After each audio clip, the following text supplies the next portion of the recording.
Horace Mann was the primary evangelist for the public school system. He wanted to get rid of Christianity, and he wanted to get rid of individualism and capitalism. Over the last 100 years of state education, parenting's kind of been drummed out of us. And the UN, since the 1930s, when it got to be big after the war, has the same agenda as Horace Mann, because the UN wants this voucher system to occur because they know with the shekels come the shackles. How much a year does classical conversations cost per student? What about families that can't afford that? Yeah. What's my job to help them afford it? Today, the president is expected to sign an executive order aimed at dismantling the Department of Education. The family government that's headed up by the husband, there's the church government, and then there's the civil government. And then the Bible lays out each of those things they're responsible for. Yeah, the military loves our curriculum because if it's week 5 of the semester, you're doing the exact same thing all around. You know, talking to Shawn about all this stuff, I have my questions over there, but I'm like, how would this work for a family that has to have a dual income? Or like you mentioned, like single moms? So our model is to not chase the children, which is what schools do. Our model is to support the parents.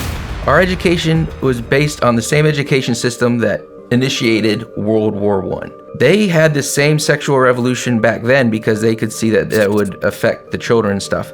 But then they saw that it was destroying their society. How were they doing it back then? They had put this sexual idea inside their kids so that the state could control them.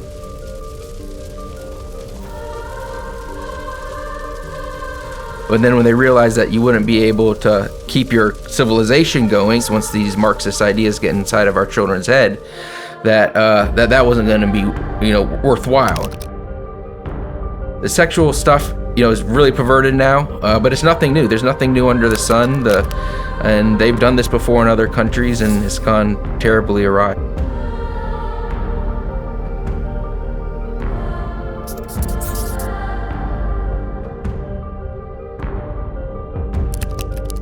In Minnesota, they just passed a law where they want to teach 3rd graders how to implement they/them pronouns. When did the public school system really start going off the rails?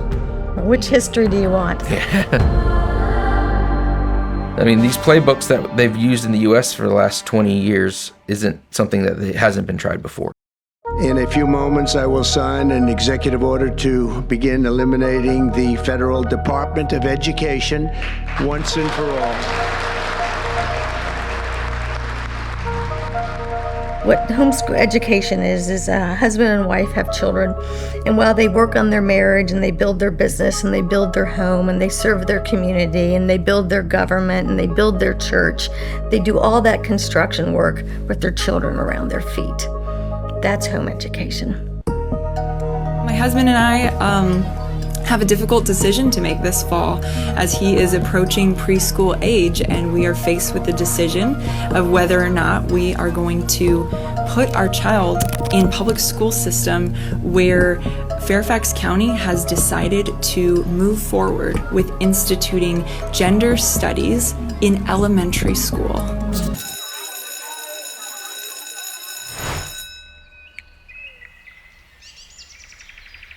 It's a lifestyle. It's bringing it back to God and his way of life, and just and taking a village and relying on other people and not enslaved to another non-believing organization. Right. And Christians just still can't grasp that somehow.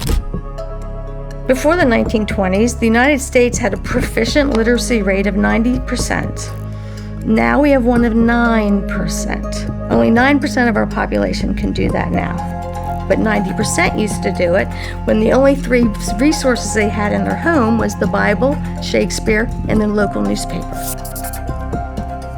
The family unit actually has pretty much the most power in God's design for humanity. The government of the church is supposed to be there for when the family unit gets off to help the poor, the widows, and the civil government's pretty much responsibility is to punish bad guys. So when any human institution goes outside of its design, things tend to get really expensive and outcomes tend to get really bad. So every time they overstep, we have less need for fathers. Mm-hmm. And so we find ourselves now, it's been for decades now, less than 50% of boys live with their biological father.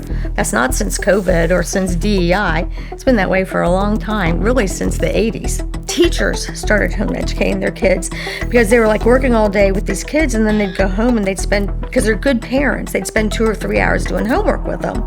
And we would say to them, why do you spend 2 or 3 hours doing homework when you can spend 2 or 3 hours and just be done? You know, when people say to me, well, I can't homeschool because, I wasn't educated very well and I don't feel like I can do that.